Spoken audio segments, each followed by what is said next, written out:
See ei tohiks kellelegi tulla enam üllatusena, et me täna mängime väga reostavate ja planeeti koormavate reeglite järgi.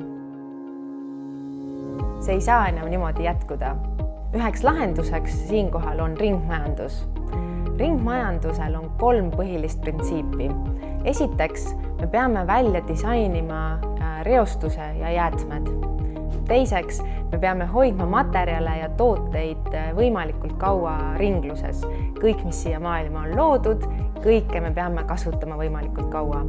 Ja kolmandaks, me peame taas looma looduslikke süsteeme. Mida ringmajandus tähendab meie igapäevaelu jaoks? Tarbijatena tähendab see seda, et kõik, mida me omame, me peaksimegi neid kõiki asju kasutama võimalikult kaua. Me peame neid hooldama, neid parandama, võimalusel neid jagama oma sõpradega, oma perekonnaga, erinevate inimestega, väärtustamagi neid asju juba, mida me oleme endale soetanud. Ettevõtjatena me loome ja kasutame tooteid teistmoodi.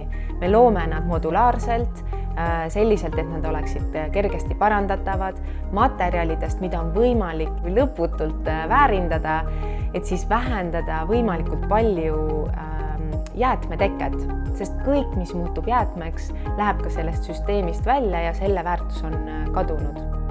Ja riigina ringmajandusele üleminek tähendab seda, et regulatsioon peab toetama seda uut majanduskeskkonda, kus me tarbime ja toodame asju teistmoodi. See tähendab seda, et riik peabki võimaldama siis läbi seadusandluse ja ka toetuste siis selliste uute lahenduste teket, aga ka toetama olemasolevate lahenduste ümber disainimist.